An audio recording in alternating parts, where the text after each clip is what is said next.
For thousands of years, the human species has evolved and adapted itself into one of the most advanced and intelligent life forms inhabiting this planet called Earth. At no other time during our planetary presence have we possessed the technology we have today. Technology that allows us to travel, communicate, process information, to build, to destroy, to reach the stars. To simplify the equation and envision ourselves as being alone in this vast and ever-expanding universe of ours is not only foolish, but selfish as well. It's no wonder that for thousands of years, man's obsession and fascination with the unknown has led him to dream.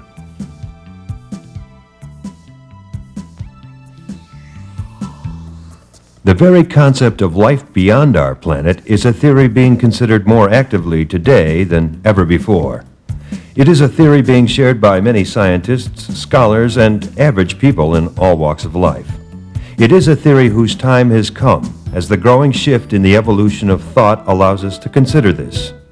What if extraterrestrial life forms of advanced intelligence far beyond our own are visiting our planet? How do they get here? What is their purpose? These are the questions. You are about to hear stories told by a variety of people. These people have had the opportunity of seeing and experiencing a phenomena that is both mysterious and offers little explanation in our conventional form of thinking. They are stories of suspense, of wonder, some of terror and fright. Stories that may support the real possibilities that exist for extraterrestrial life in our universe. These are stories of aliens from beyond.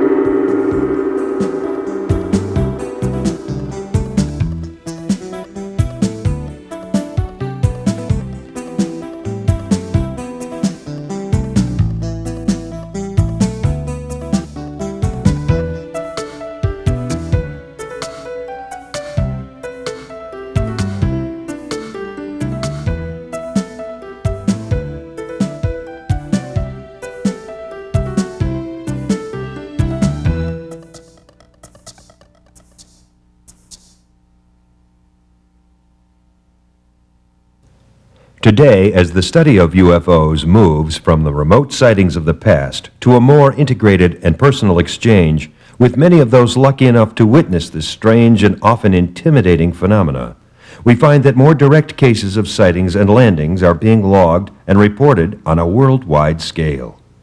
Even many of those perhaps not fortunate enough to have witnessed this exceptional phenomena express a certain curiosity and longing for an understanding of the possibilities. I've never seen a UFO or any other evidence that would tell me that they exist, but I hope that within my lifetime we do make contact, and I hope that it's a friendly and beneficial contact for our civilization and theirs as well. And there are billions of star systems, and so if there are billions of star systems, there must be billions of suns, and there must be billions of planets. So mathematically speaking, the odds are in favor of intelligent life. I think the numbers of the percentages are certainly in favor of life existing beyond this planet. I believe, though, through the process of time and evolution that life has developed in other areas of the universe, and through the course of evolution, and these may be ancient civilizations, these may be life forms that are much older than our own, and I believe that they have evolved and that they are here. With the number of reported cases of alien encounters on the increase, and as newly developed technology allows us to peer ever deeper into the dark and unexplored realm of our galaxy and beyond, we know it may be only a matter of time before we find that we are truly not alone in our universe. Valerie Benson may already have had many experiences directly related to significant sightings of extraterrestrials. On a sunny afternoon in October of 1971, Valerie encountered what was to become the first of many sightings she would experience.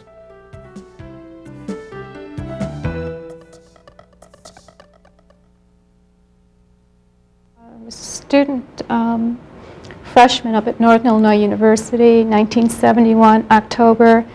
It was a clear, beautiful day with a couple of clouds in the sky. I was on my way over to my Southeast Asian Political Systems class, and I was taking the bus from the dormitory, and it was around 11 a.m., and I noticed a strange object above the Student Union building, which is about a 12-story building. And it was like an aircraft without a fuselage, and it was just suspended above the building, and it looked gray, non-reflective in coloration, and kind of truncated at one end. It was probably twice the size of a normal commercial airliner. And what was interesting about it was it was just suspended there. And it was like the gray color in the stealth type craft that you see today. And what was interesting was that there were a lot of people who saw it, but most people seemed to ignore it and just continue about their business. And that was my first experience. Then I had a period of about 2 hours missing time. A couple of weeks later, I had a friend who has an art gallery, and we were supposed to have a meeting that afternoon, and I was up in my 5th floor dorm, Stevenson South, and he claims that he telephoned me from the lobby downstairs continuously for over an hour, and that there was no response from my room, and that all I remember is that I was looking out the window out over the campus, and it was slightly overcast out, and I realized, well, a lot of time has gone by, but at first it seemed like about 15 minutes, and I wondered what happened to the guy who was meeting me for lunch. And so I tried to call him, and he had left and told me he had tried to contact me and assumed I wasn't there. So a few weeks go by,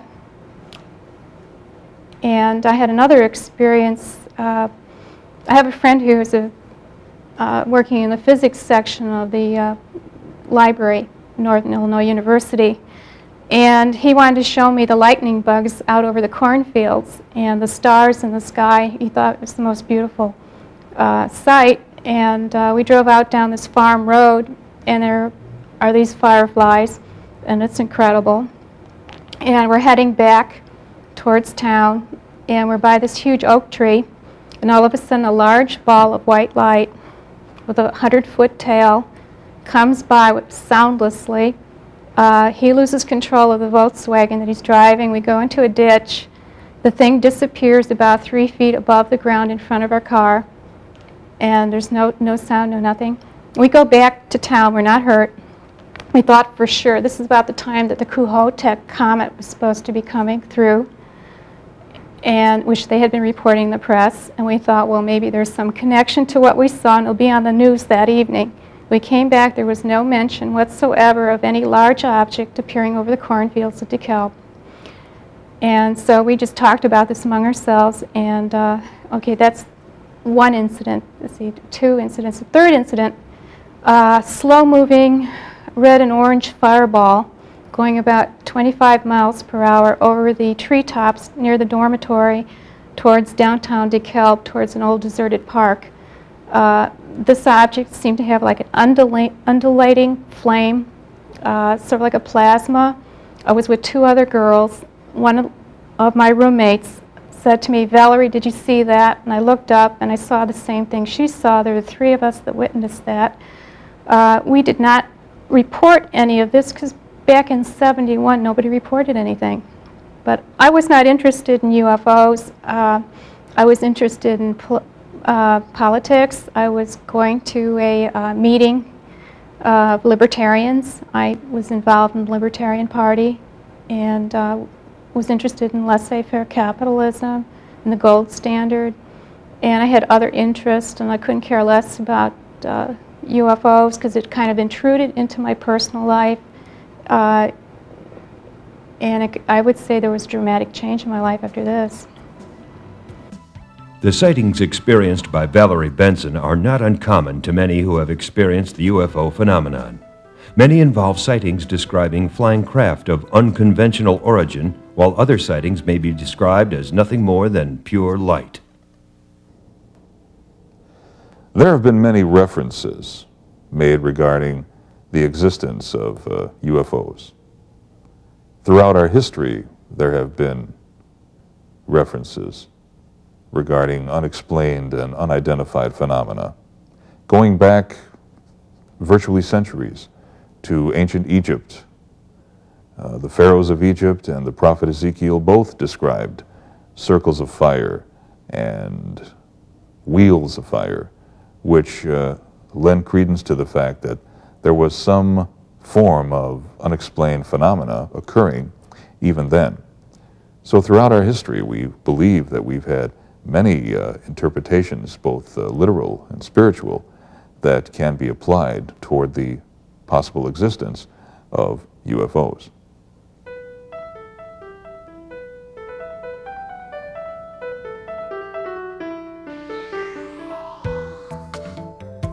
Since 1976, Bonnie Federoff had encountered various unidentified lights on her farm, which led her to believe she had witnessed an encounter with some type of extraterrestrial intelligence.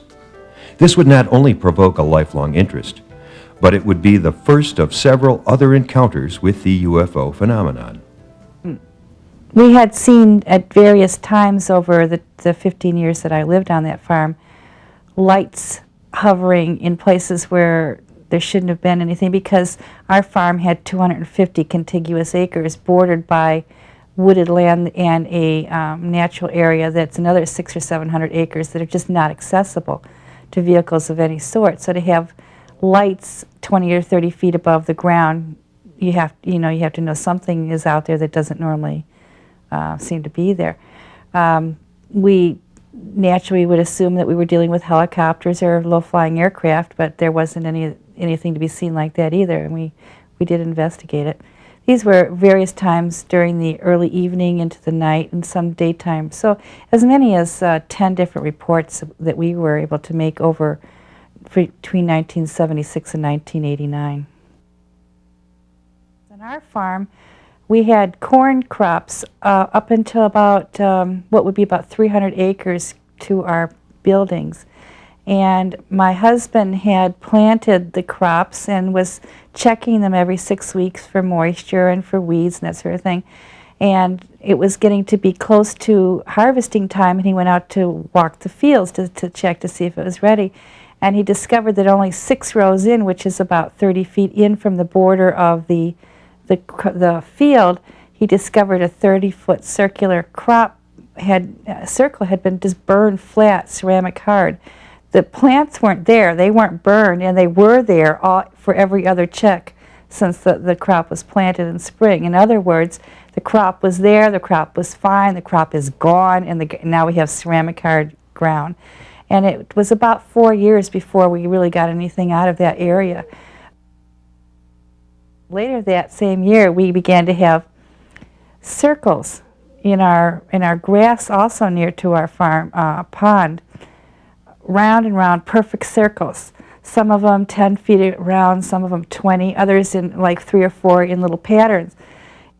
And we've reported that to Colin Andrews from England, and he was fascinated to know that they were going on in our part of the country too. In 1991, we saw a triangular craft hovering right over our apartment complex, along with some of the neighbors in the building and people getting in and out of their cars. Well, at that time, there was 3 of my 5 children and a neighbor who was on his balcony, and a woman who lived downstairs at the time who was just getting in and out of her car on her way into the building. It was about 10:30 at night in August. And the whole sighting lasted,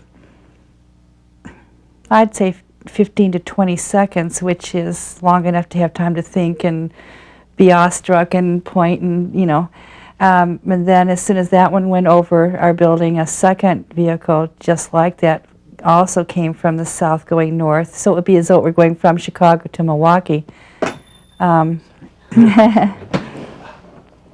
It was the most amazing thing, and it looked a lot like the triangular craft that I later saw. That's the sort that were being seen over Belgium and have been reported in other places. Previous to that, I had commented to myself of all the things that had happened to us. We'd never seen any hardware. And here it was the next day, you know, we were awestruck. The most important thing was that there was no sound, and our comment to ourselves was, if this thing falls out of the sky, we won't be able to get out of its way, because it was right over our building and it was just hovering and there was no sound. That was, well, it was going so slowly that even a helicopter should have fallen out of the sky, and yet here's this thing as big as 2 apartment buildings floating over our building. So it was the most wonderfully amazing thing. Well, the color of it was as though you took, it was charcoal to black, and it was light absorbing is the best way I can say it. When it went across the sky, it was as though it blotted out the sky, as though there were a hole in the sky. But after you adjusted to looking at it, you could see that there were extensions and protrusion implying some sort of, I don't know, apparatus under there. It was lit all the way around the 3 edges, and it did have somewhat curved corners. It was at that point we also realized that we weren't hearing anything, but we were feeling on our skin kind of a pressure, a tingle, as though we were, I don't know, near some sort of an electrical force or something like that. And I would say 1001, 1002, 1003 would be about how fast it was moving over us. I'd love to see it again. It was the most amazing thing. Even if it's something that our government's done, it's wonderful. It's just a totally incredible vehicle, whatever this was. But I don't think it was our government. Bonnie Federoff sightings, while focused and specific, would later expand into possible abductions and other activities which would forever alter her conscious awareness of life in both the spiritual and literal sense.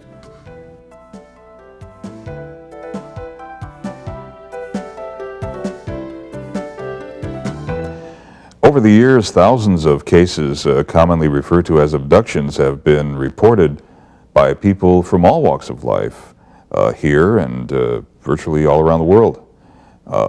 Starting with one of the more celebrated abductions, going back to September of 1961, Betty and Barney Hill from New Hampshire experienced their close encounter of the 4th kind, which is what an abduction technically is, and claimed to have been abducted on a lonely, dark stretch of road from their car, and subject to a rather extensive medical exam, which included the removal of tissue, they claim, and body fluids, and sperm and ova as well.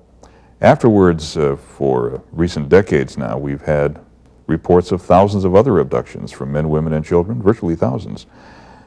Some, of course, are probably hoaxes, but even so, many are still inconclusive and difficult, if not impossible, to explain.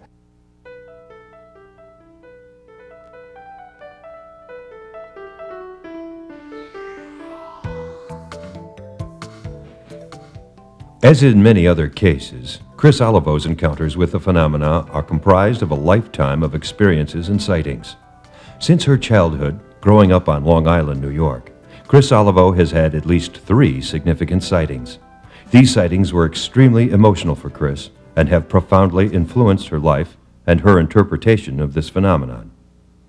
Sure, I believe my first experience, although somewhat vague, happened when I was around 7, 8 years old.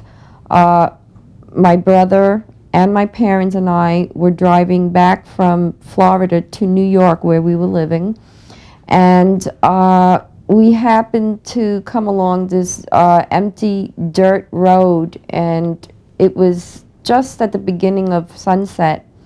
I remember seeing some very strange lights in the sky that amazed me because it was just very odd lights, different colors. They just didn't seem your normal sky lights.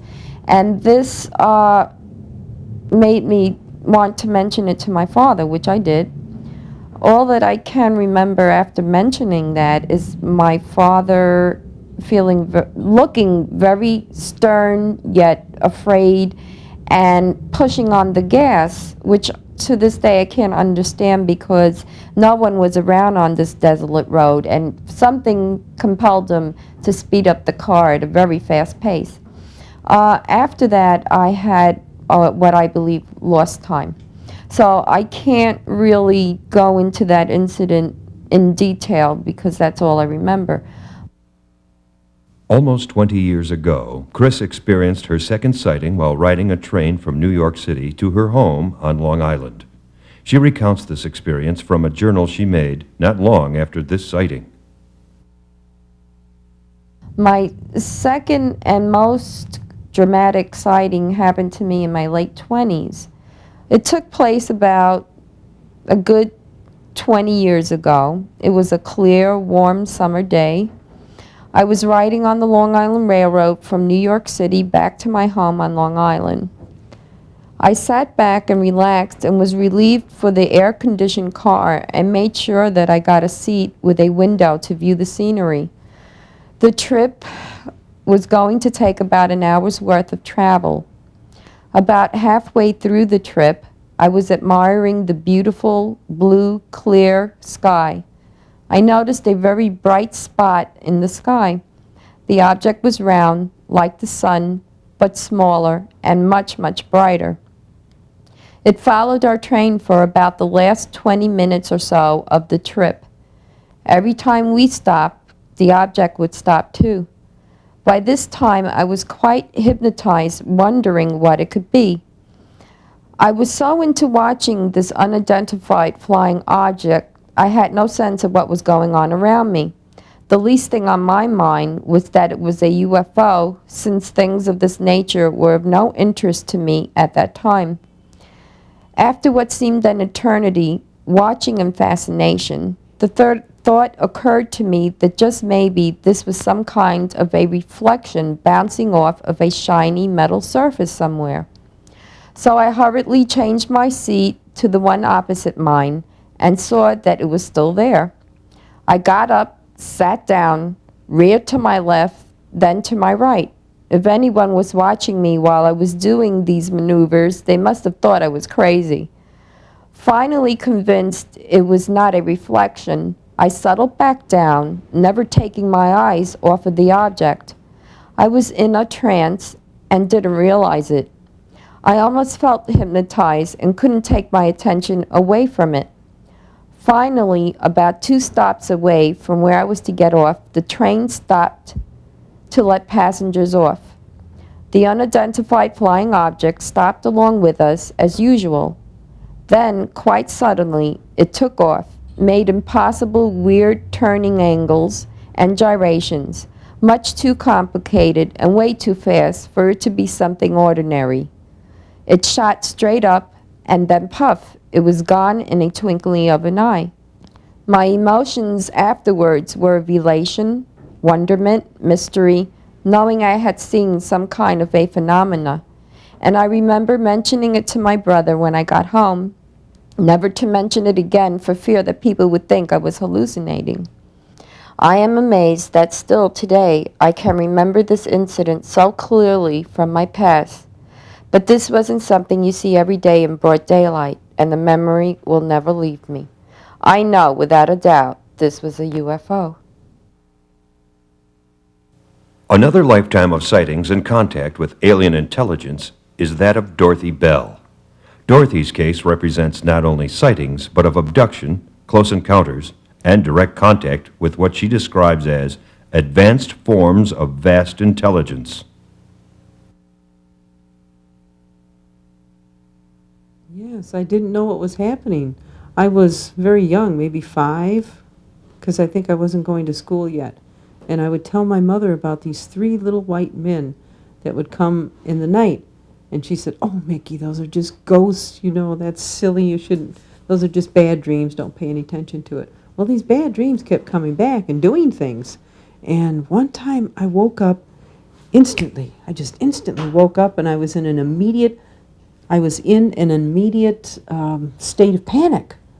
And I couldn't move. I was like paralyzed and laying on my back, which I usually don't lay on my back.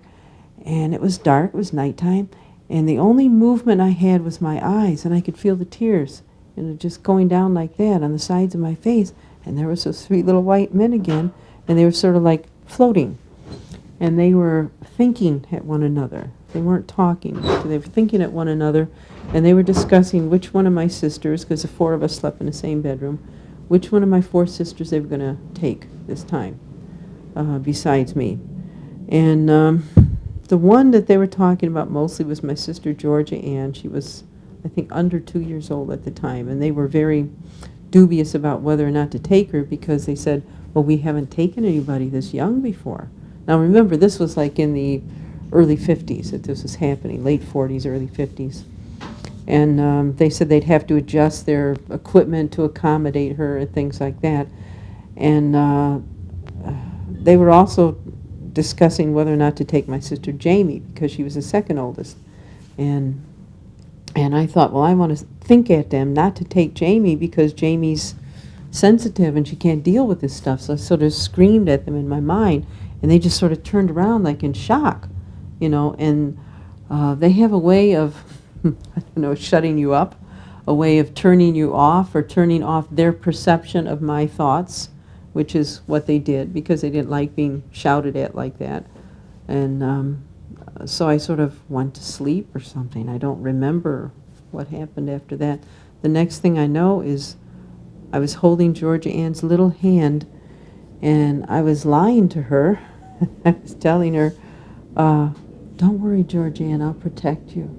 And I knew I was lying. I couldn't protect her. But the aliens make you say and do things that you do not do of your own volition. They make you do it. Even though you know it's not true, whatever, they just control you. And we just went out through the window, through the screen. We went out through the window. We weren't even walking. Have aliens, or as Dorothy describes them, little white men, offered contact or communicated directly with her? As you'll hear, Dorothy would be exposed to many more graphic, direct, and strange contacts with these extraterrestrials in the years to come. If I may talk about one experience that I remember when I was 17, or 16 or 17, I can't remember. I was on a vacation up in Minnesota, in Lilac Lake, and I was there with my mother's mother.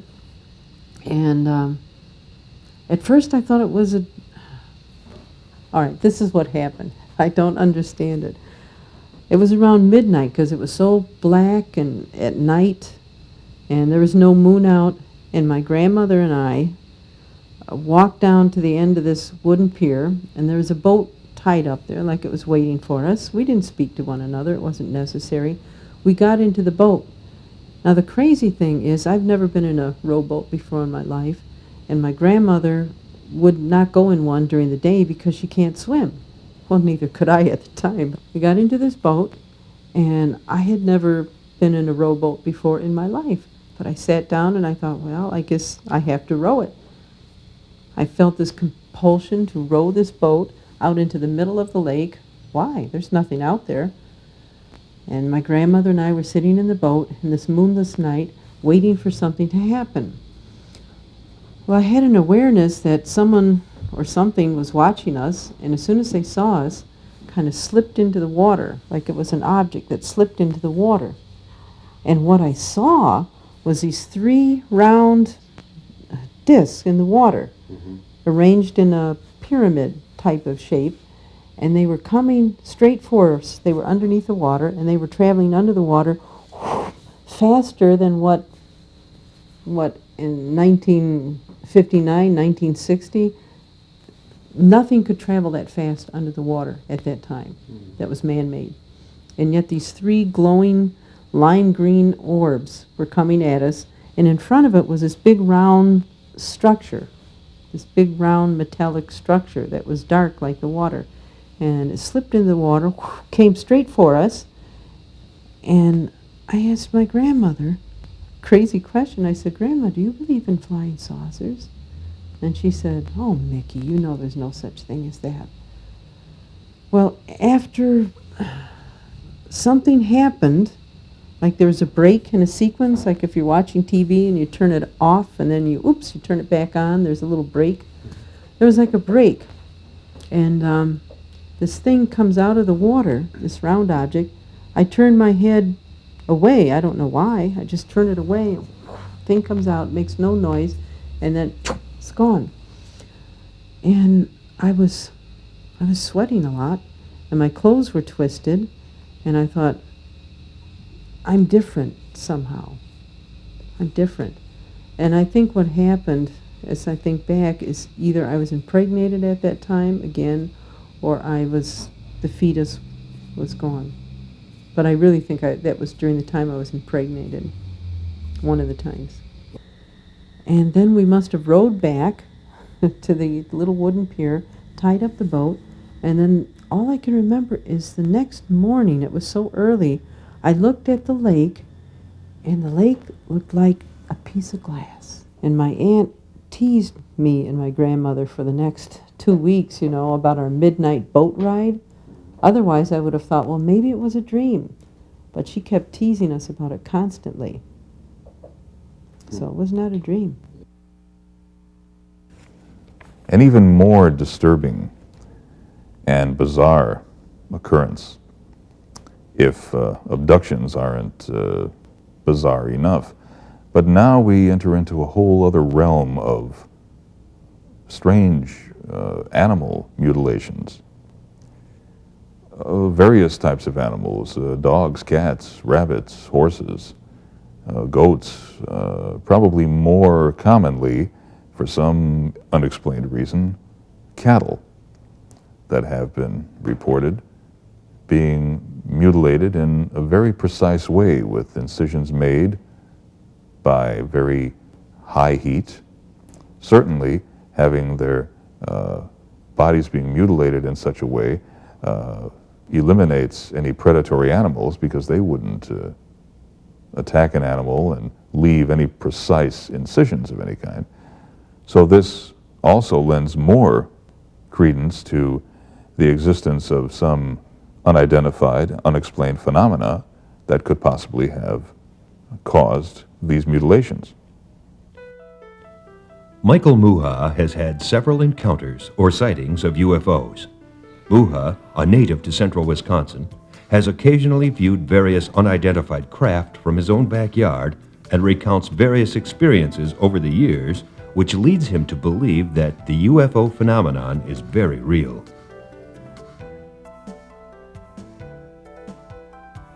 Back in the 60s, when we lived in the same house, we've been living here since 1959, and I lived here with my mom and dad and 9 other brothers and sisters, and my grandma lived here.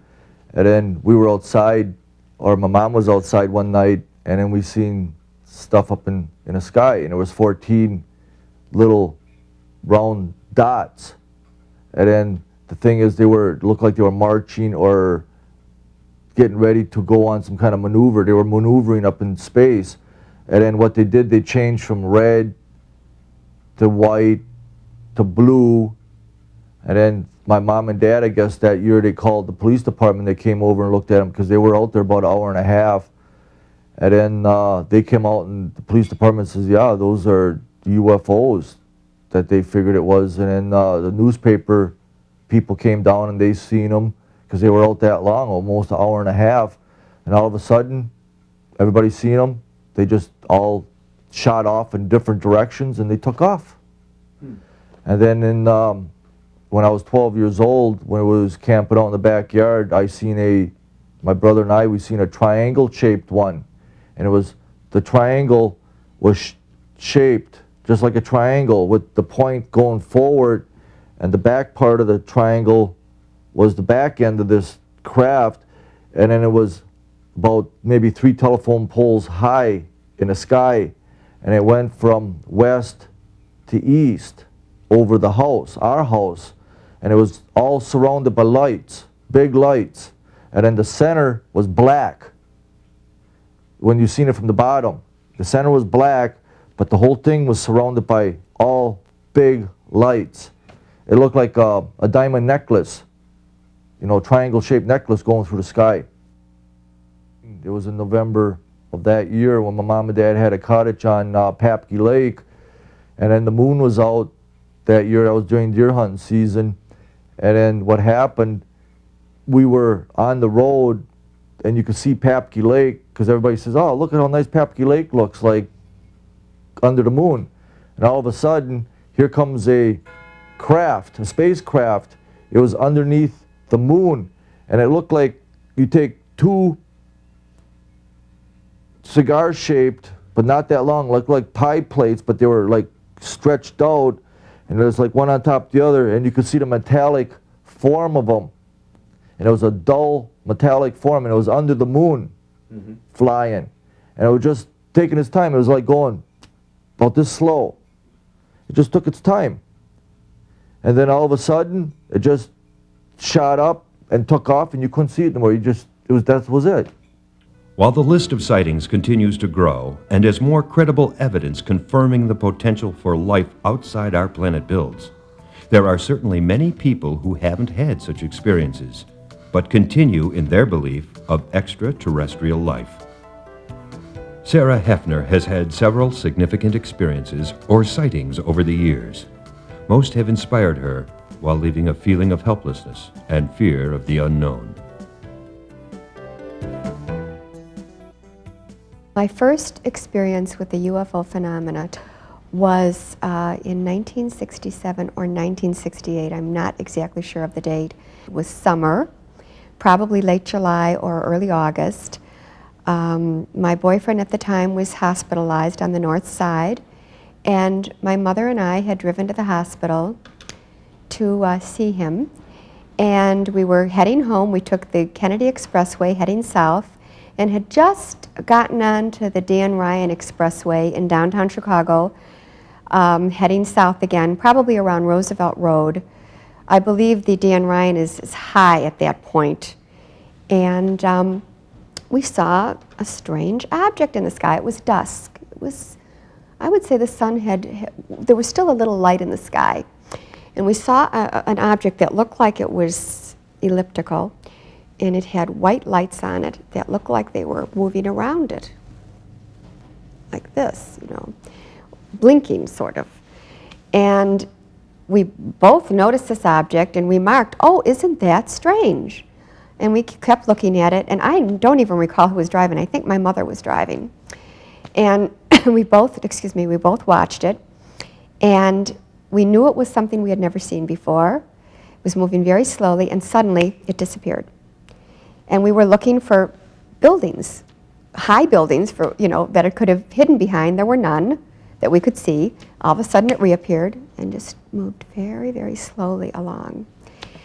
Well, neither one of us mentioned the word UFO because, as I remember, and she remembers, that was a time when psychiatrists were saying, people who see strange objects in the sky are really very unhappy people.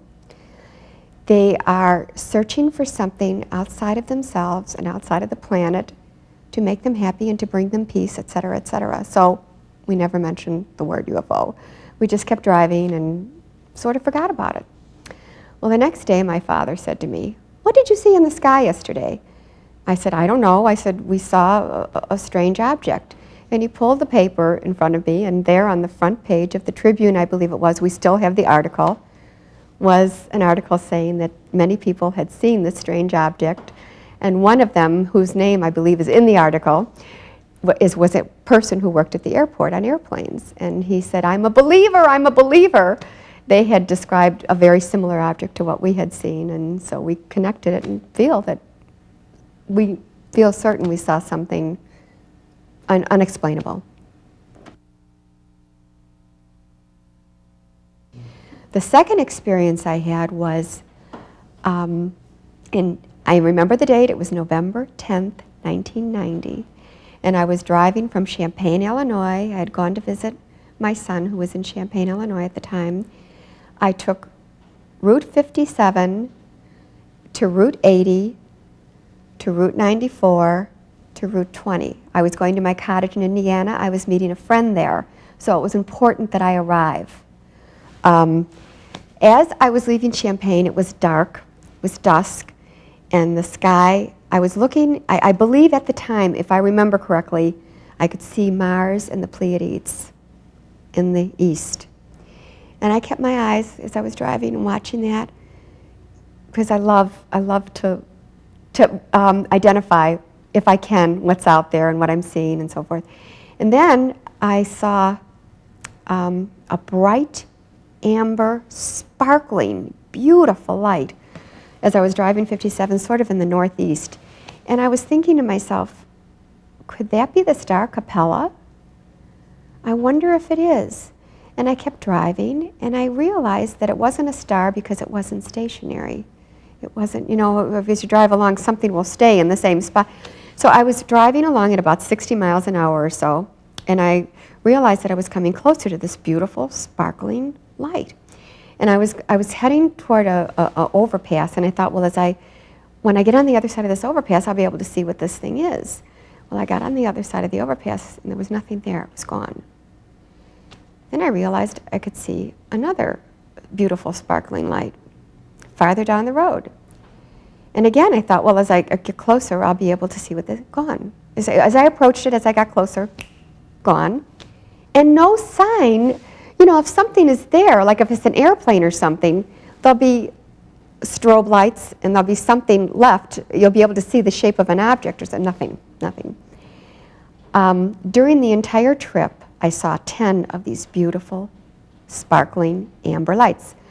When I passed Kankakee, I was maybe midpoint between Route 30 and Kankakee, and I saw 3 of these beautiful, sparkling lights lined up on the west side of the road.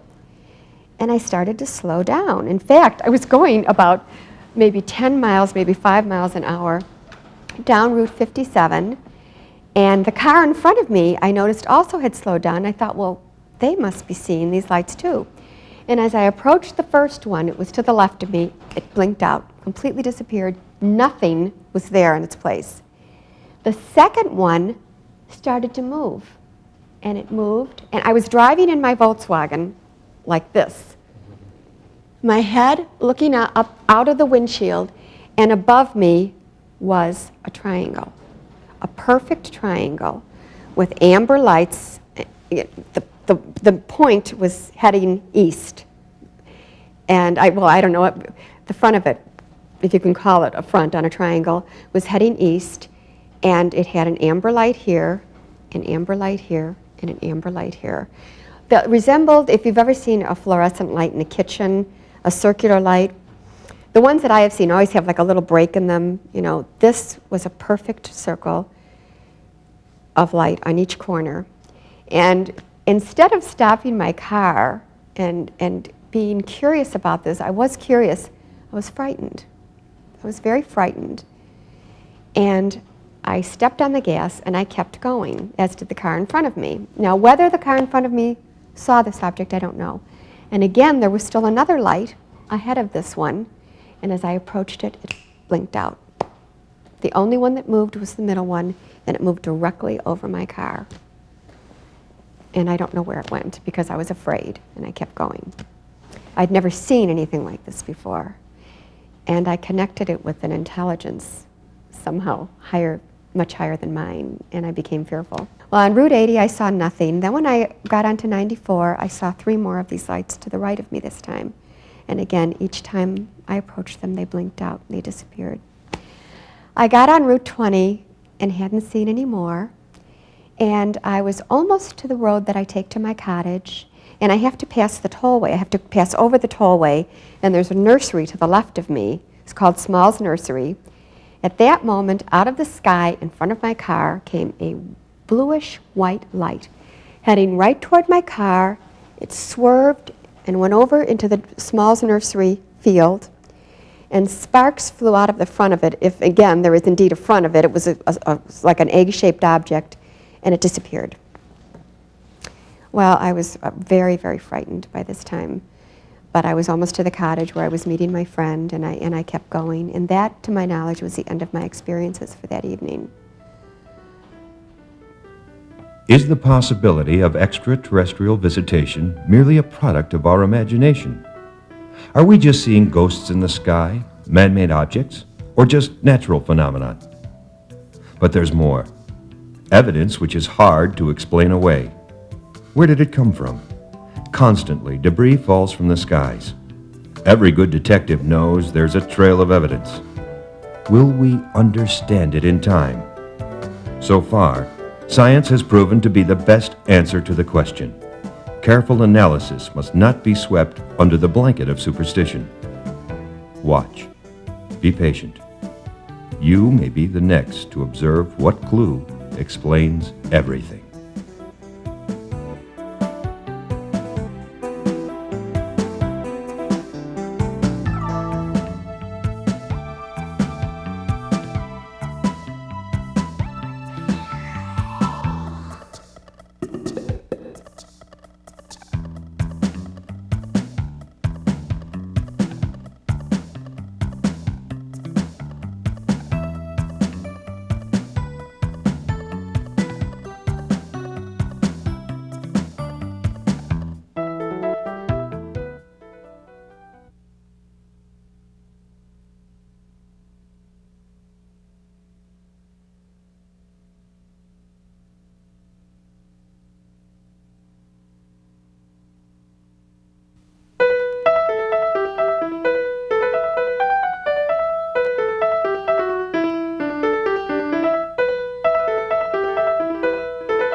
Since the 1940s, many reports of UFOs have been backed up and substantiated by detailed observations and photographed at distance.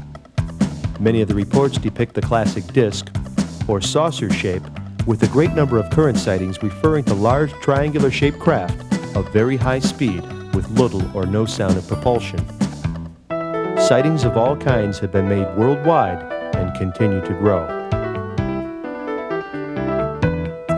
Mary Kerfoot, founder of the Chicago UFO Education Committee, is active in the research and study of various UFO phenomena, as well as being instrumental in heading up a support group to assist those individuals who have made sightings or other close contact with extraterrestrials. Like many others, Mary has witnessed many strange and unexplainable experiences over the years, many of which inspired feelings ranging from great euphoria to extreme terror.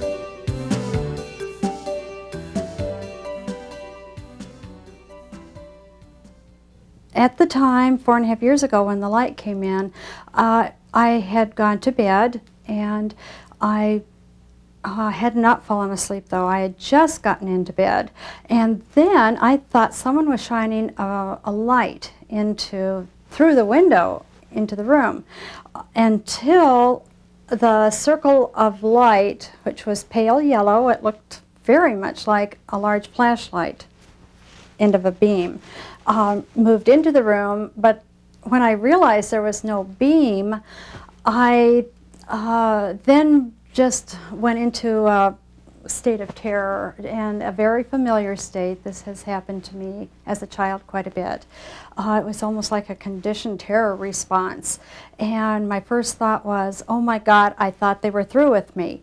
And I was just frozen watching this light. And it was very unusual because it was pale yellow, flat, just like the end the circle of a flashlight when it shines on a wall.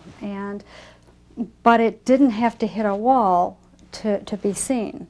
So it was sort of like a two-dimensional object, like a flat circle that behaved like a three-dimensional, because it didn't have to be reflected on something. It could just be right out there in the room. And I stayed in this terror state until a thought came into my head, oh, this must be a lightning bug. And lightning bugs are one of my favorite creatures, and it calmed me down a lot.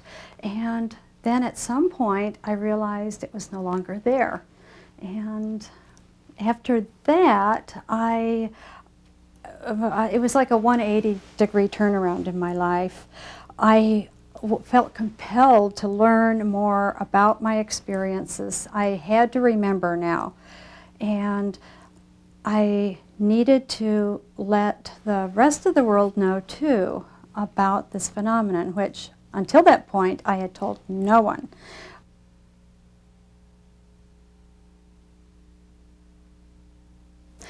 The first sighting I had was at about the age of 2.5, and it involved a bright, white, glowing orb. It did not come into the bedroom. It was outside the window. I had gone to bed and was facing a long, tall window with 12 panes or whatever. And when I saw this bright white light outside the window, I immediately went into a terror state again, just like I did 4 years ago. And it was almost at the age of 2.5 I had been conditioned to react this way. I had quite a string of encounters up until about the age of 10 or 11. No sightings, though, after that. Probably it was after this pale yellow light came into the bedroom that I had began to see other kinds of phenomena. Glowing white orbs. There have been several significant encounters with these. For example, I guess the first one as an adult, like within the last 4 years that I have seen,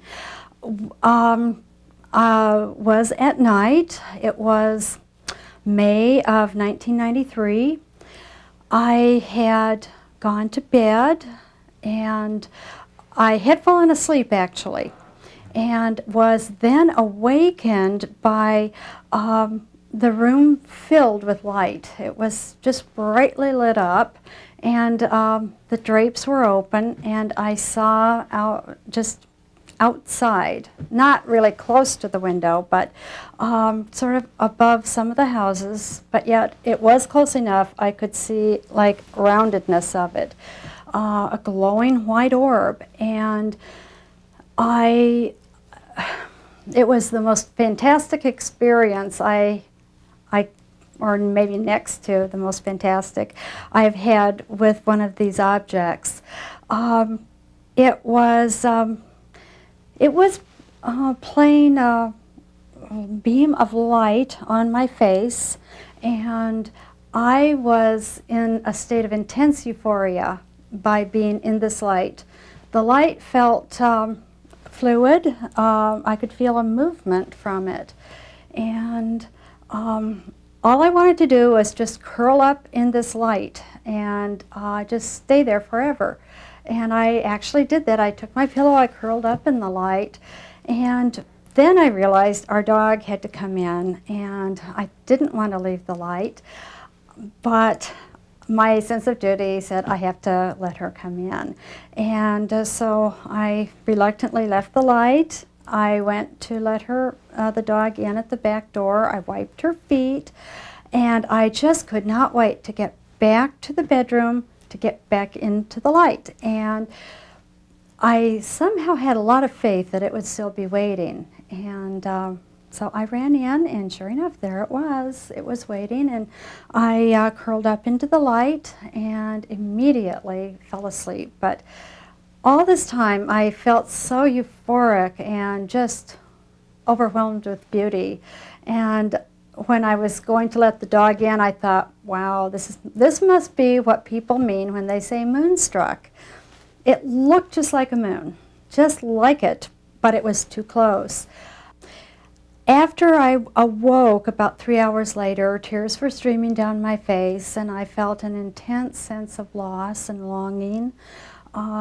I missed very much whatever it was I was with after I fell asleep.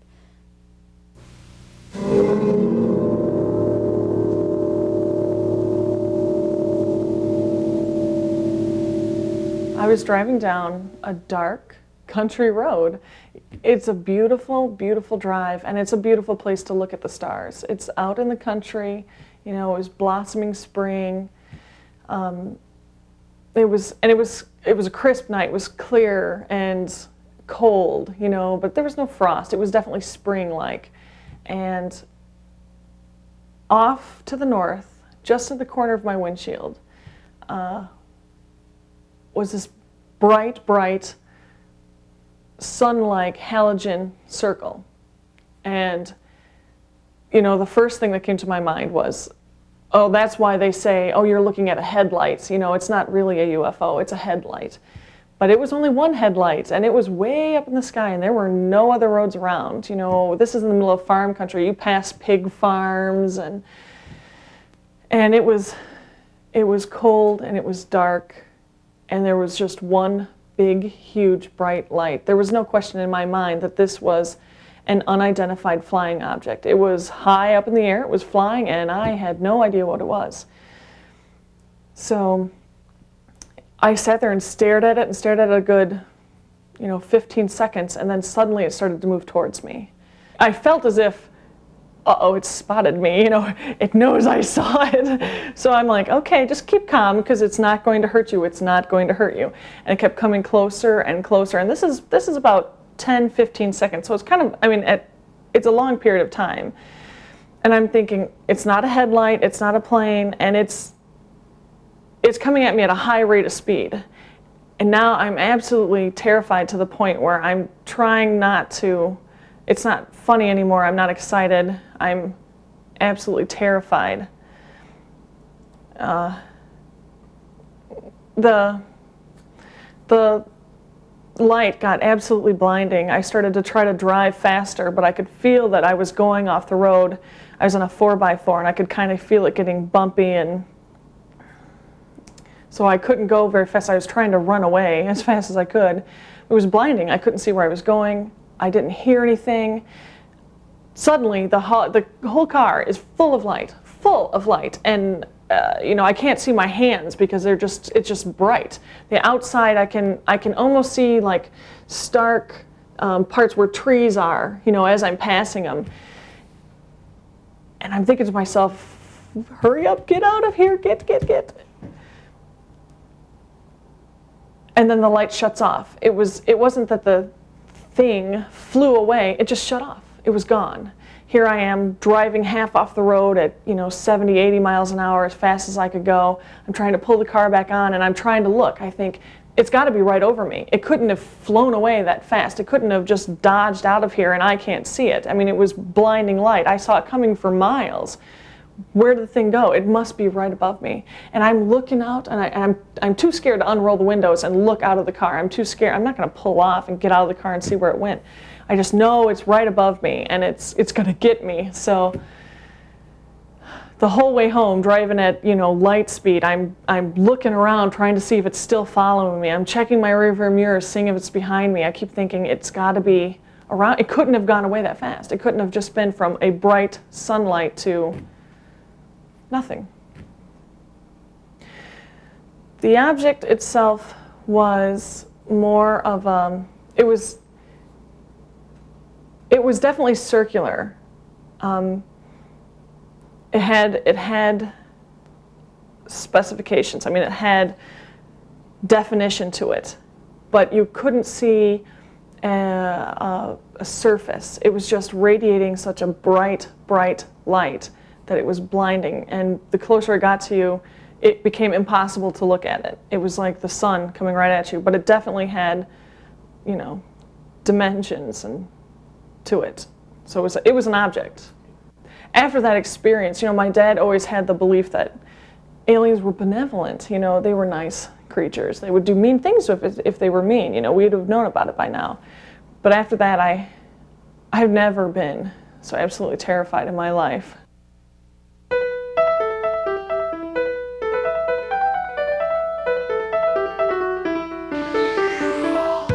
As we approach almost half a century of recorded UFO activity, we continually find world governments engaging what can only be described as an active campaign of disinformation, secrecy, witness harassment, and suppression of vital information. Many military, security, and other covert agencies have been accused of not only keeping the matter of UFO and alien contact from the general public, but also from the congressional branch of our government as well. As more and more evidence is exposed and more people begin to discuss and share their theories of contact with these aliens in straightforward and believable terms, it can only be a matter of time before the silence of truth is exposed to the masses and we can hopefully exude a feeling of general optimism that some sort of official announcement is in the making. Many people have already offered their theories as to the practical reality of such revelations and their implications. With the growing number of sightings reported, the specific nature of these sightings, the contacts, the various reports of abductions, animal mutilations, perhaps even the government's own growing attempts at concealing this evidence regarding all these aspects, including crop circle phenomena, what the government maybe is really implying, I think it's rather obvious, that they really don't want us to know anything that may upset the apple cart. For instance, if the governments of the world were to acknowledge the existence of these aliens, or perhaps go as far as to even confirm the presence of them, that in itself would have a far-reaching effect on all aspects of world markets, religion, the social structure as we know it. Now, from a positive standpoint, it could maybe bring us all closer together. And from the negative standpoint, it could destabilize society as we know it and make for some very interesting nightmares as well.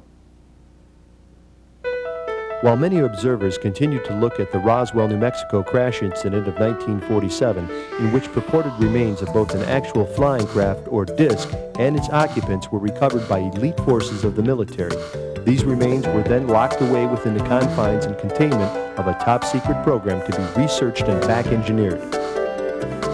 One need only take one step further to discover the potentially earth-shattering consequences of a new investigation currently being launched into many of the observations that were actually made and reported by crew members of the Apollo lunar landing missions. Observations that quite possibly show various ancient artifacts and structures on the moon's surface of unknown origin. Recent analysis of various prints and other media submitted by both Apollo missions to the lunar surface have revealed startling results. Through computer enhancement, we find that many of the prints clearly show anomalies and other structures which cannot be explained away as illusions, flaws, or with the conventional space jargon of engineers. These objects, or their remains, are real, and it is clear that government, the space agency, and other organizations at the highest level may be engaged in a cover-up of an unprecedented scale. Recent statements given by astronauts who were part of the Apollo lunar program show a need to further disclose information that has been cataloged as it pertains to these structures. Current theory and conjecture go as far as telling us that the astronauts felt they were being observed while on the lunar surface, and that much of our hesitancy in returning to the moon may be in part due to an offhanded warning to stay away.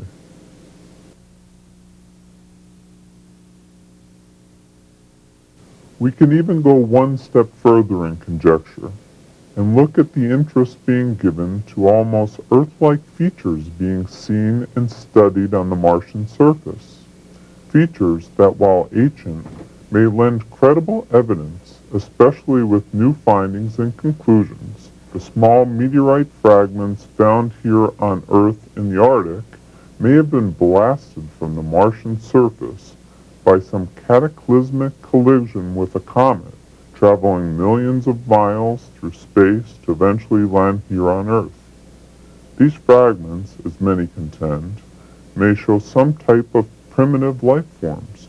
We also look at the structure of the Martian surface that resembles that of a human face, or perhaps more focused, an object that resembles the stone monuments found on Easter Island.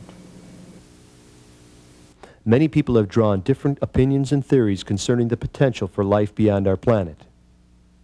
Yet one only need look at the darkened skies of a summer evening to imagine the real, yes, very real possibility that extraterrestrial life forms can and do exist. These life forms may be as primitive as simple-celled creatures, similar to those that inhabited our planet millions of years ago, or advanced far beyond anything we could possibly conceive in our wildest imagination. From a logical viewpoint, they say it's impossible because of large distances involved, except if there are wormholes and tears in time. And like Bob Lazar said, you can bend and stretch space in the time continuum, then it would be feasible for people to travel from other galaxies and other planets and systems.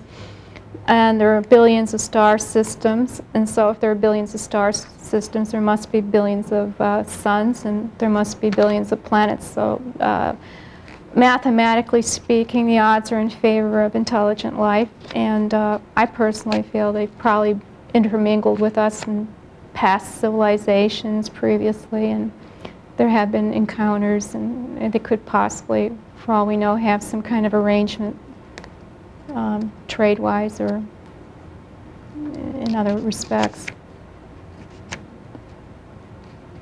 I don't know, it could be multiple interests. It could be purely mercenary, self-serving. It could be trade. They could need our resources, such as our water. It could be for educational purposes. It could be exploitive. Just as there are different types of governments on this planet and different types of people, it could be anything from humanitarian pursuits to self-serving interests.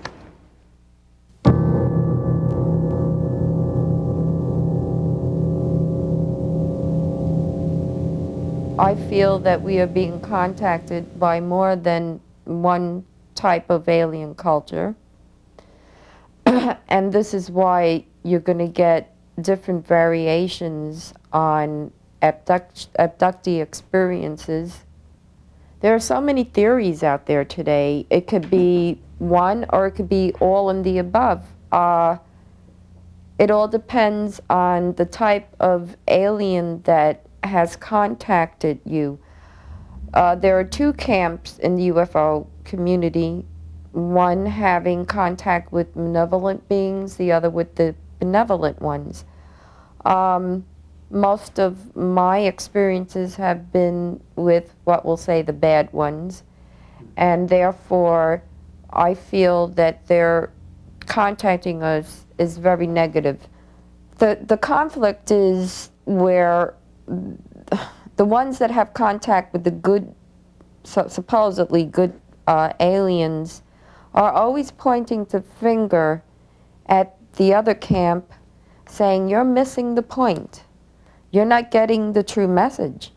They're really here to help us, and you'll get used to being abducted because, don't you know, you really gave them permission to do this in the first place in order to help mankind reach a higher level.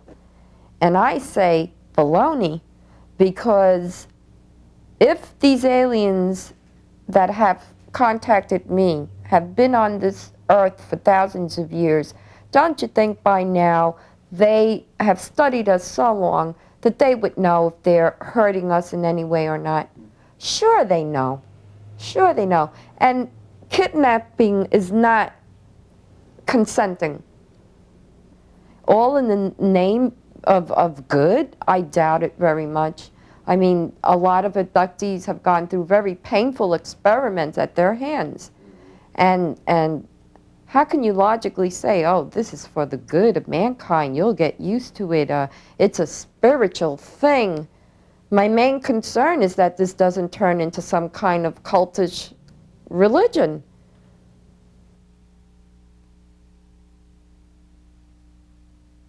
Grandma, do you believe in flying saucers? We never talked about that to each other. Until the day she died, we never talked about it. I wish we had. Sure. Because I think it would have been interesting to see how there was a connection from grandmother to mother who has lost several babies, where did they go? To me, who has had all these different pregnancies. Now to my daughter, who is an adult, and my grandson now, he's almost 3, he's having nosebleeds. And that, to me, is a tragic part, that these alien cultures attack children. Children. It's bad enough they do this to adults, but when they attack your child, what can you do? You can't even protect yourself. How are you going to protect your child? How are you going to protect your grandchild? You know, are we really a conquered people? I don't want to believe that. I don't want to believe that.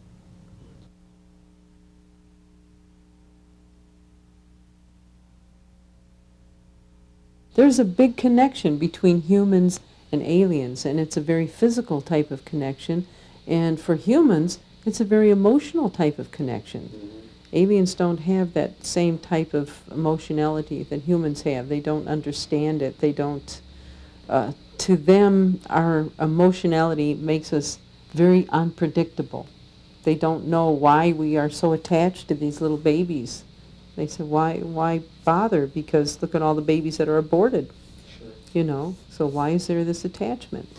Well, if humankind has been genetically manipulated, and it may have been, I mean, I don't know, it may really have been manipulated, there's one thing that makes us special or unique, and that is our spirituality, because that goes beyond our physical self.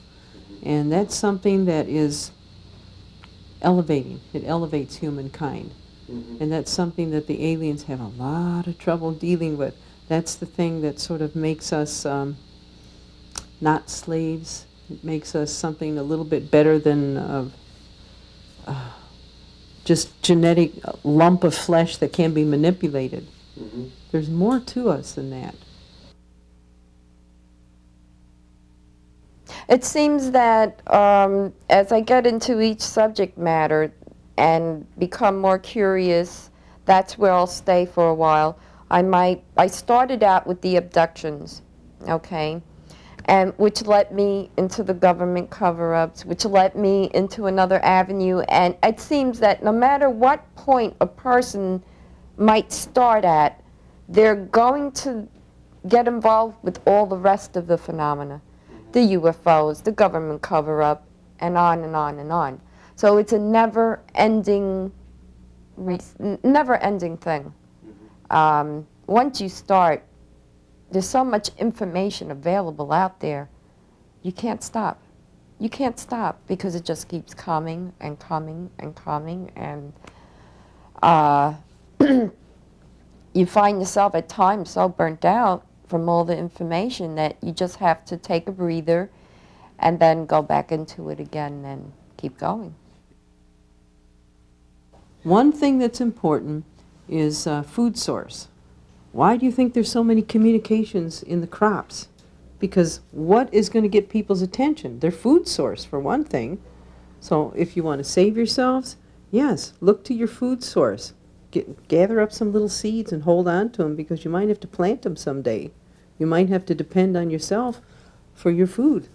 You might not be able to go to the Jewel and buy it. Well, this is a theory that I have read, and it makes sense to me. If you take a whole bunch of, if you take something like, we'll say, chaos, and you try to put it into a computer and get a mathematical formula for chaos, and then try to get a picture of that mathematical formula of chaos, you wind up with a picture that's in the crop circles.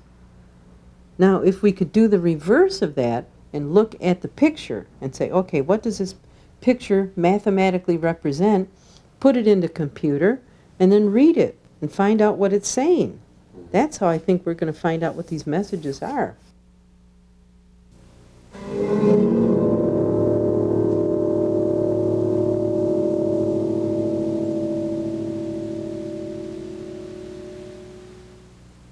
Many people have offered both simple and complex theories as to the real purpose and goals of this covert facility. We do know that much research is being conducted here with regards to top-secret projects within the aerospace industry. many of which may have pure military applications. The tight and secure lockdown of these technologies, including various byproducts and other support sciences, may certainly require such high security testing facilities. However, we also find that these facilities may indeed be a secure and safe zone for the storage, research, observation, and perhaps back engineering of various alien technologies retrieved from crash sites over the years.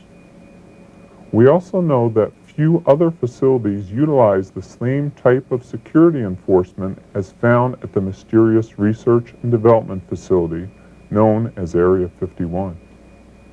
There's definitely a cover-up of some kind going on. That everyone is sure of. There's definitely something out there, okay, that is a phenomenon. Everyone's sure of that. So with just those two things that everyone knows, what are they? What is it?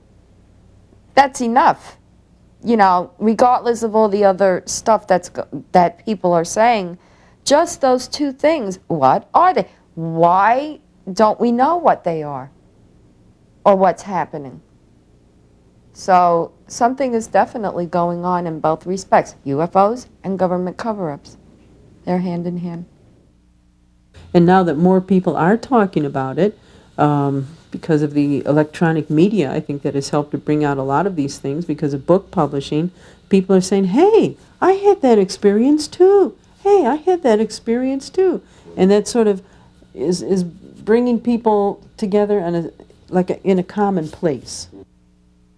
Well, at first it was something that was kind of hush-hush, sort of like, oh, so many things that were hush-hush. We'll say like wife beating or alcoholism or UFO encounters, you know, oh gosh, don't talk about it because why? You might lose your job.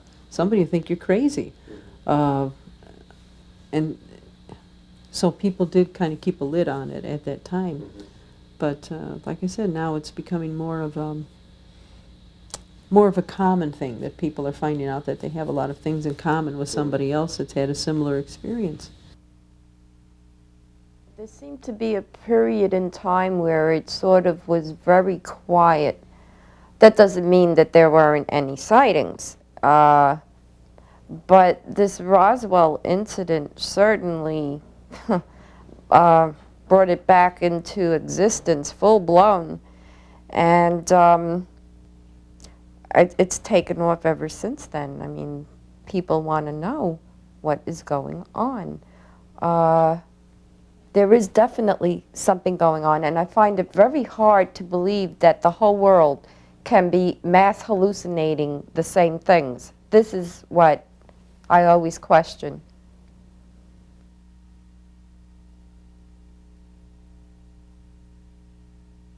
I was working for a publishing company off campus, and they published a television guide, and I was doing the proofreading, and I did it for a science program that they were putting in the digest. And they had two photographs, two 8x10s, one of a galaxy and one of a microbe.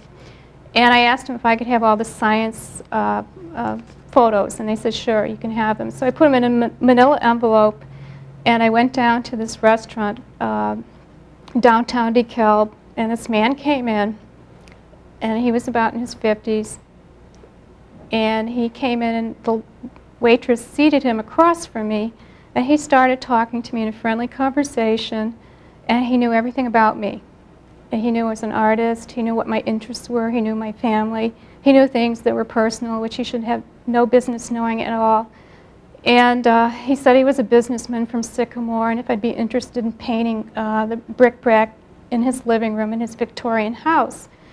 So I said, well, I was looking for work, and I said I would be interested. So we arranged for a meeting, and he came in a black limousine, picked me up at the house where I was staying. He had a tape recorder in his car, put a tape in. The tape said he was an extraterrestrial on a Peace Corps type situation, and he was recruiting.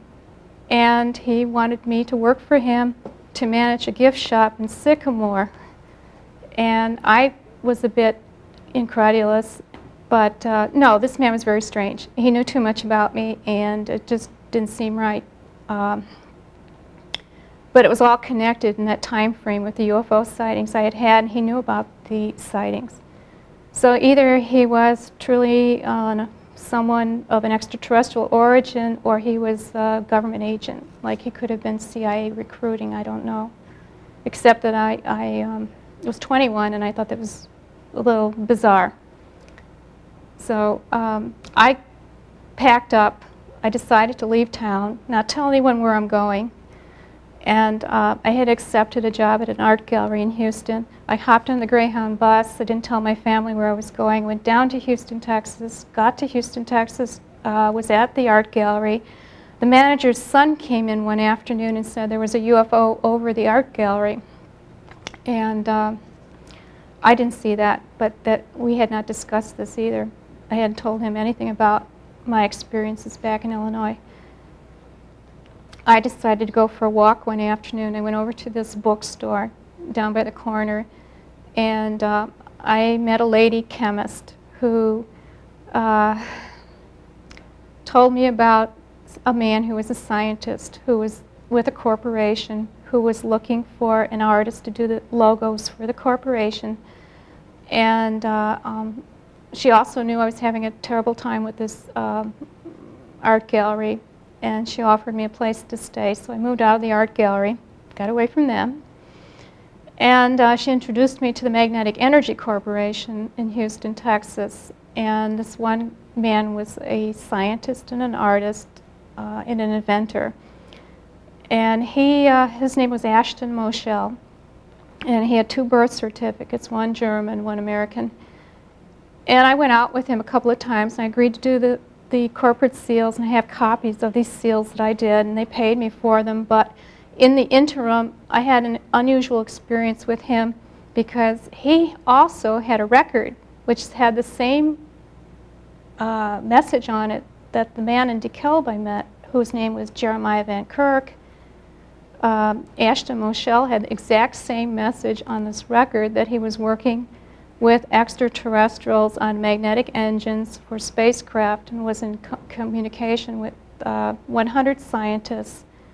And the location for his project was going to be the exact location where they had the superconducting super collider slated for, which I found really unusual because I didn't know this until like 20 years later.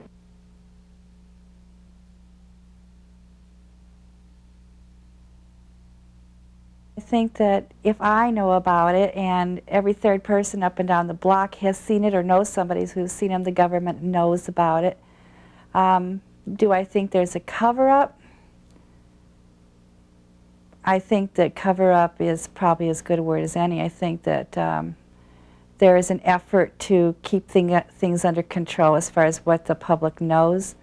But I think that they're rapidly losing their ability to keep things covered up, because I think our alien friends, our brothers and sisters, or whatever you think are going to make themselves known, and it's all going to be over with soon.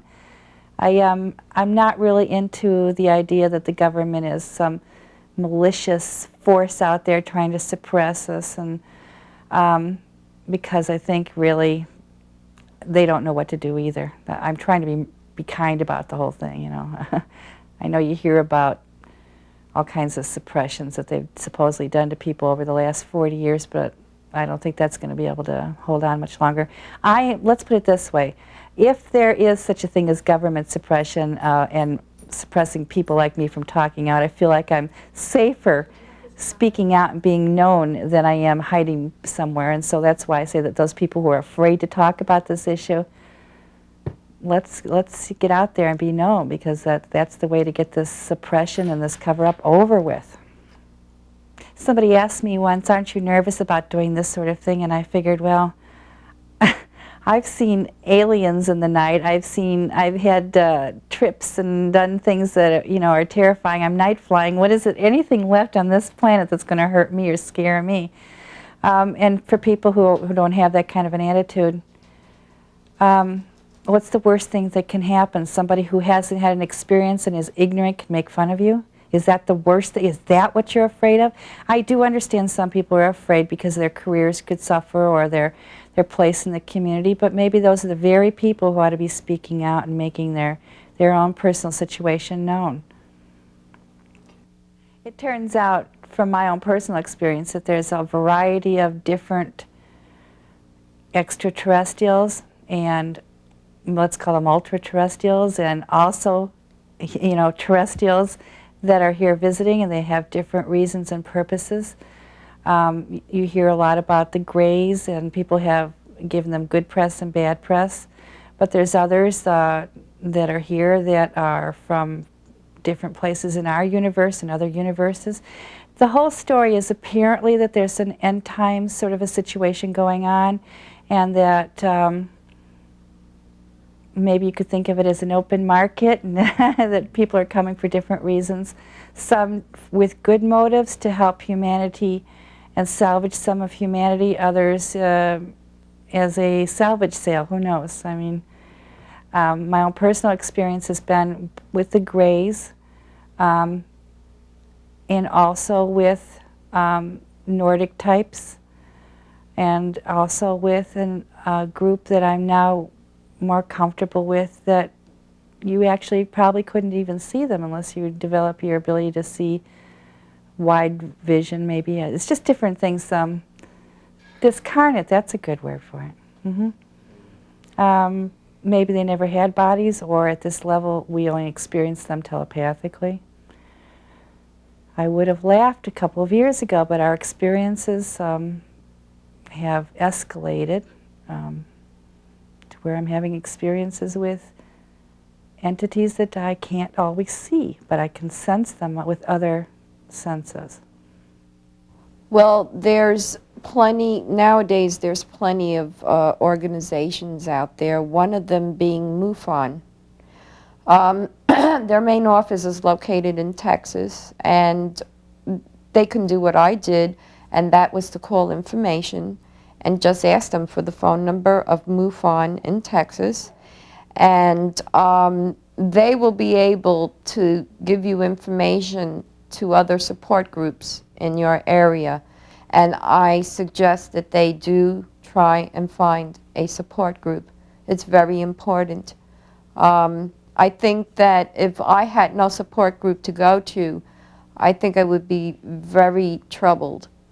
But because there are so many other people out there that have experienced what I have, it's very comforting, and it is sorely needed. I think that if people see something, excuse me, it's a good idea to call for perhaps the Center for UFO Studies or MUFON and report what they have seen, and talk about it. Talk about it to their friends.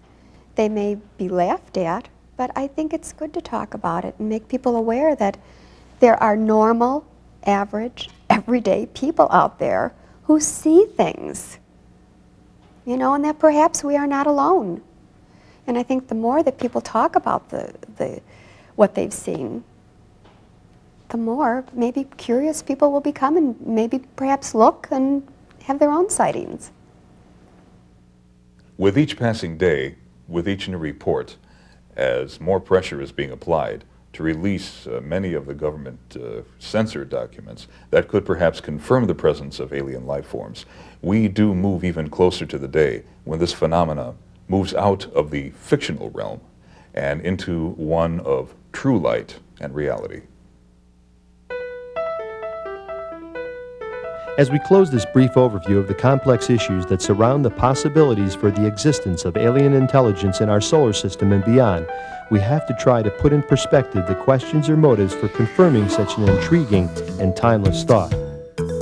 Are we merely concerned with our own selfish motivations? Do we want to somehow try and believe that we are completely and totally alone and are masters of all we can see? Or does the fear of alien life itself and the unknown consequences it may hold for our own civilization and species drive an overpowering sense of fear? These questions are to be left for another day, a day when we may truly discover the difference between fact and fiction, and in part realize that we are not alone.